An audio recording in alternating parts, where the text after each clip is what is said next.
Selamat pagi.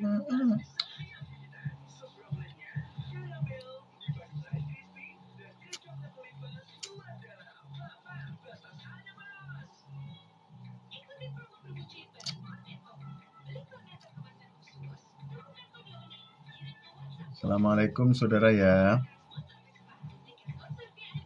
Oke, Bang Bulung Jati.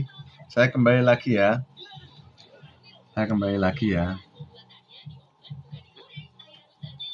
kembali lagi. Oh ya, tadi karena ada sesuatu yang ada tugas gitu kan. Tugas yang harus saya selesaikan, saya off tadi. Nah, sekarang tugasnya sudah selesai, maka ya online. Oke, saya terima dulu ya. Oke, mari. Siap, Bang Bulung Jati.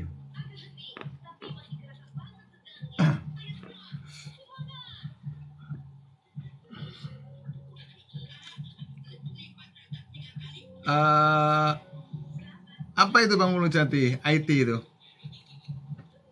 IT titik-titik itu.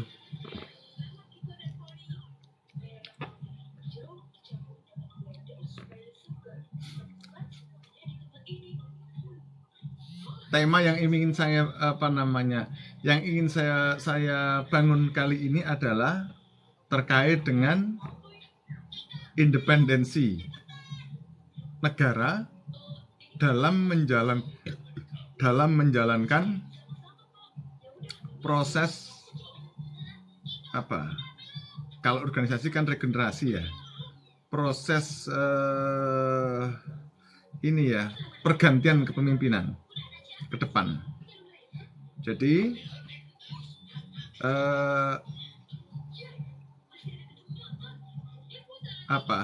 pemegang kekuasaan hari ini, pelaksana pemerintahan hari ini mesti independen, mesti tidak berpihak.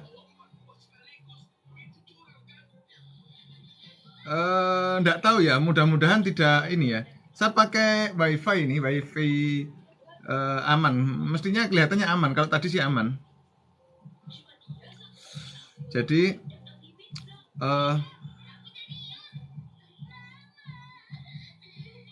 iya tadi order lancar ya. Masa mungkin ini mungkin ya, apa namanya? Oke, ya mungkin setengah jam lagi lah saya tak order ntar lagi ya. Ntar lagi tak geser order. Saya masih sambil ngecas ini, soalnya baterainya ini mau habis. Sambil ngecas. Oke ya. Saudara-saudara, hadirin sekalian yang dirahmati Allah, saya kali ini ingin berbagi peran dan fungsi kita. Peran dan fungsi kita masing-masing dalam bernegara. Oke ya, peran dan fungsi kita masing-masing dalam bernegara. Ada fungsi rakyat. Fungsi rakyat itu perannya adalah salah satunya adalah tunduk terhadap aturan negara. Karena kita sudah sepakat bahwa Negara Kesatuan Republik Indonesia ini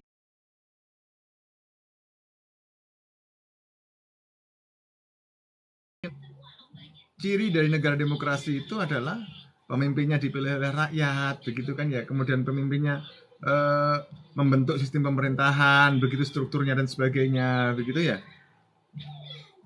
Di dalamnya ada eksekutif, legislatif, begitu ya. Ada yudikatif, begitu ya. Oke, dan sebagainya. Nah, saudara-saudara yang dirahmati Allah, ada yang namanya pimpinan, saudara. Oke, ada yang namanya presiden sampai dengan kepala desa. Kemudian ada yang namanya legislator. Ada yang namanya, kalau di bawah ada BPD, naik sedikit ada DPR, DPRD, DPRD tingkat 1, DPR tingkat 2, kemudian DPR RI gitu ya. Nah, semua itu adalah para pemimpin kita. Ada mekanisme untuk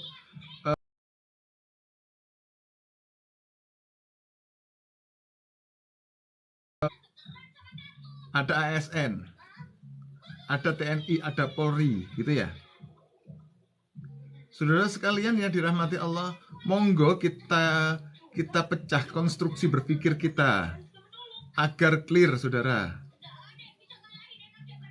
Sering kita mendengar, barangkali kita sering mendengar bahwa negara kita ini ya ditentukan oleh politik. Kalau ingin aman ya ikuti alur politik. Itu mungkin yang mesti konstruksinya kita tata di negara, di dalam pikiran kita ini, bahwa politik itu sifatnya adalah berbagi, saudara. Ada mekanisme, ada ruh dari sistem politik, gitu ya. Yang pasti kepemimpinan politik itu tidak semodel dengan hukum rimba, saudara. Hukum rimba itu, raja rimba adalah yang mampu mengalahkan semuanya. Dan saudara tahu apa yang diperbuat oleh raja rimba? Raja rimba itu halal, boleh melakukan apapun sekehendak hati sang raja rimba. Begitu. Jadi raja rimba itu boleh melakukan apapun sekehendak hati sang raja rimba. Begitu. Nah,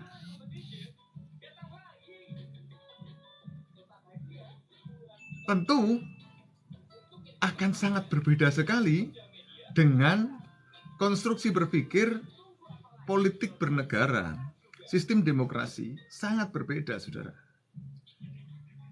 Apalagi ketika ada istilah-istilah, misalnya pesta demokrasi,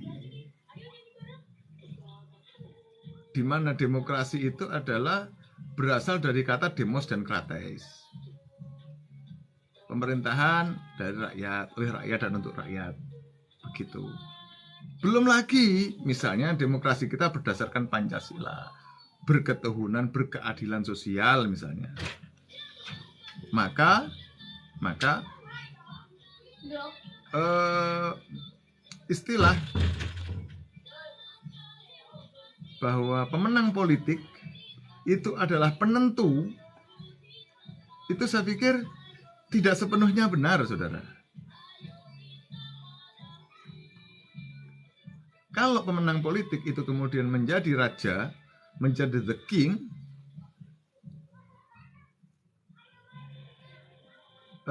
yang urusannya kemudian menjadi raja rimba, maka ya wajar-wajar saja kalau kemudian di setiap periode itu akan terjadi faksi-faksi yang terus-menerus. Jadi kalau bangsa Indonesia ini menganut model raja rimba, model hukum rimba, maka jangan kaget kalau bangsa Indonesia ini tidak pernah bisa maju. Kita ini tidak akan pernah bisa utuh.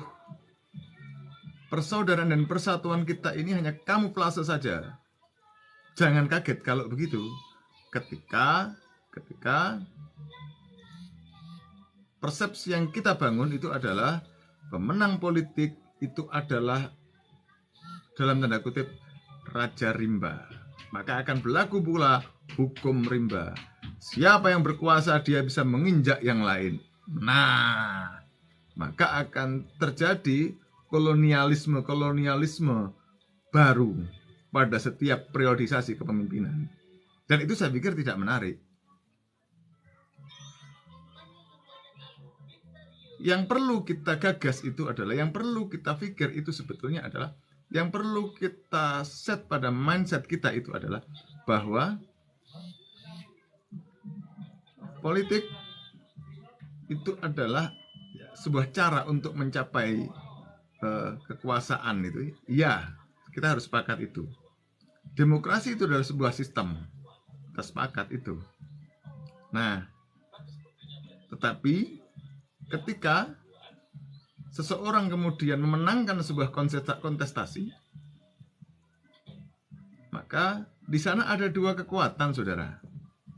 Kekuatan yang kemudian bergabung dengan eksekutif, yang dimana kekuatan itu tidak kemudian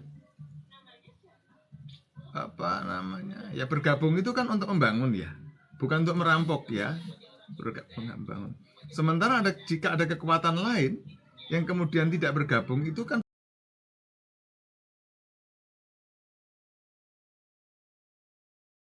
attaching, tidak melakukan serangan sebetulnya, tapi menjadi penyeimbang sebagai kontrol, saudara. Jadi malah tidak menarik kalau sebuah pemerintahan itu tanpa adanya oposisi yang bagus, itu malah tidak menarik. Tidak menarik juga ketika masyarakat sudah tidak percaya lagi terhadap negara. Ketika banyak pemimpin-pemimpin yang cenderung koruptif. Koruptif itu kan tidak sekedar duit sebetulnya. Tidak sekedar kita mencuri duit sebetulnya. Koruptif itu juga menyalahgunakan kewenangannya untuk kepentingannya. Nah, kalau sudah begitu, mana ada masyarakat yang kemudian mau, masyarakat yang kemudian merasa aware gitu, merasa nyaman gitu untuk memilih. Ya, masyarakat menjadi transaksional banget, karena yang jadi juga transaksional banget.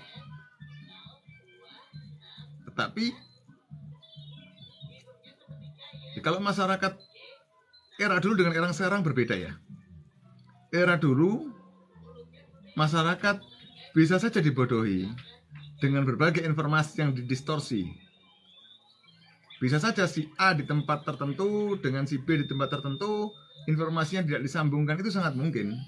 Hari ini dengan digitalisasi, saya pikir informasi itu bisa disinergiskan. Ya paling tidak kebohongan-kebohongan itu kan bisa diminimalisir. Saudara-saudara sekalian, ketika saudara melihat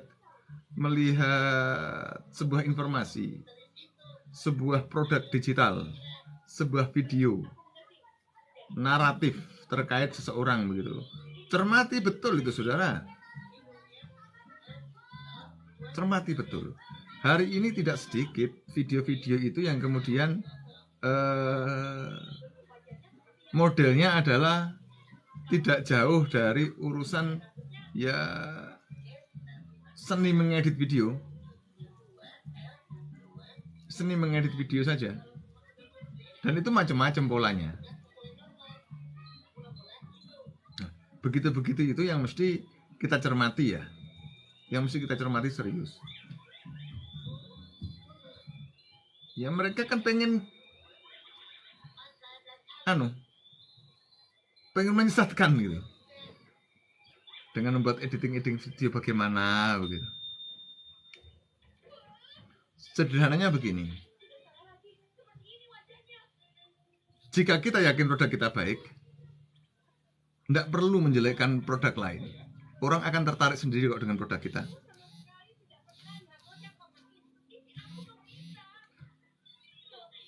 Apalagi bagaimana membuktikannya? Gampang. Yang mau menjadi sesuatu itu kan pasti sudah hidup lama di satu tempat. Ya kita lihat aja track record dia. Bagaimana? Bukan bagaimana duitnya, tapi bagaimana tingkah laku dia. Dia tokoh masyarakat.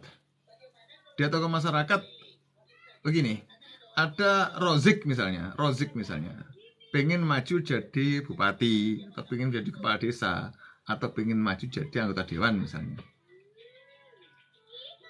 Gampang lihat Rozik itu. Sehari-hari Rozik terhadap masyarakat bagaimana? Apa yang diperbuat Rozik terhadap masyarakat? Rozik tiap hari mengeluarkan duit untuk ngopi dengan masyarakat saja. Pertanyaannya sederhana, apakah masyarakat itu ketika milih Rozik itu butuh kopinya? Kan begitu. Sebetulnya apa yang dibutuhkan masyarakat dengan memilih Rozik? Kan begitu. Dapat apa sih ketika memilih Rozik? Itu clear, itu harus dipikir ya. Jadi ketika seseorang milih orang lain itu mesti tahu kita dapat apa. Tapi bukan material, bukan material, tapi visioner. Bagaimana itu? Ketika Rozik ini tadi kebetulan mau nyalek, mau nyapres, mau nyalon apa saja, nyalon kepala desa misalnya atau apa saja lah. Maka yang kita lihat adalah apa yang sudah diperbuat Rozik untuk masyarakat sekitar itu.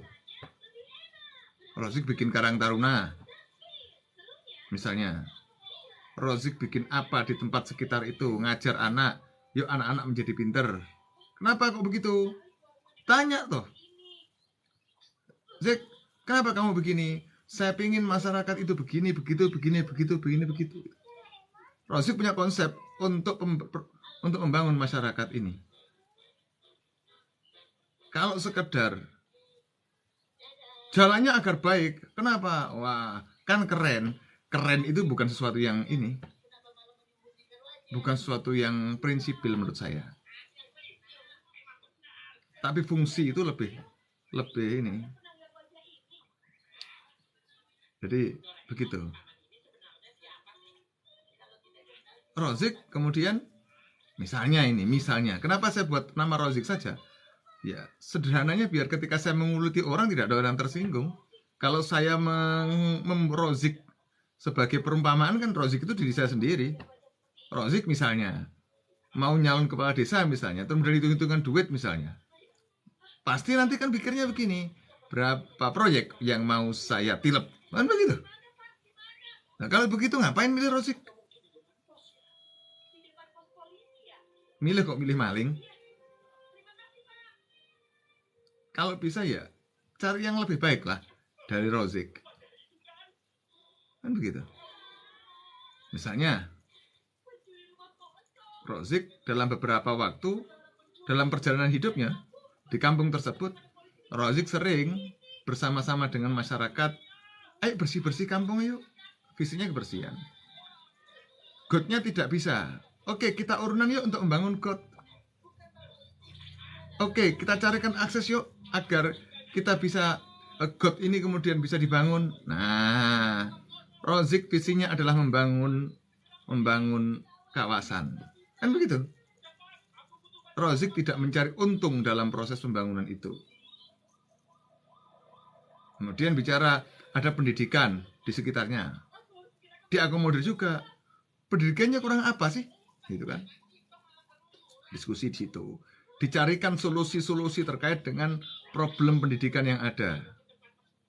Nah, mungkin kalau Rozik jadi sesuatu, entah itu kepala desa, bupati, apa-apa, presiden mungkin gitu kan, DPR mungkin, Rozik akan berbuat itu. Berbuat, memikirkan persoalan-persoalan yang menyangkut lokalnya. Apa saja? Ya macam-macam terkait lokalnya. Persoalan itu tidak hanya membangun jalan, tidak hanya membangun masjid. Jadi jangan dilihat ketika orang menduduki jabatan tertentu, kemudian dari koceknya sendiri mengeluarkan dana untuk nyumbang. Yang harus dilihat serius adalah bahwa peran seorang pemimpin itu bukan nyumbang, tapi decision. Membuat keputusan, membuat kebijakan terkait dengan problem di daerah tersebut, di areal tersebut. Kalau dia adalah anggota legislatif, kalau dia adalah ingin maju anggota legislatif, maka dia mesti punya visi untuk membangun kawasannya.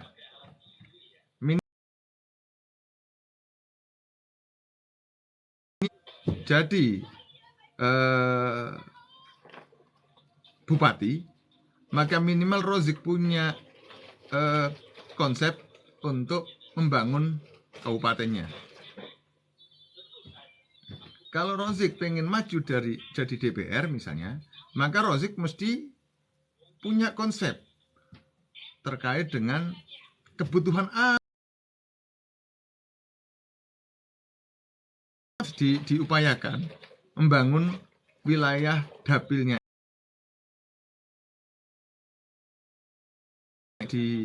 dibangun di sini. Apa saja macam-macam. Di samping kemudian bicara membangun, yang lebih penting sebetulnya adalah masyarakat kita ini butuh apa sih sebetulnya di samping bangunan fisik. Pendidikannya kurang, oke. Mereka butuh SDM-nya masih kurang ini. Mereka butuh peningkatan kapasitas. Maka Rozik mesti mikir tentang kapasitasnya itu. Dan itu mesti disuarakan di tingkat dewannya tadi itu. Nah, itu mesti dipetakan betul oleh Rozik yang ketika dia mau maju dewan. Jadi dia punya visi itu. Petanya sudah jelas di tulisan itu. Jadi ataupun tidak, petanya sudah jelas. Bahwa ketika Rozik jadi, Rozik mau melakukan sesuatu. Itu sudah jelas.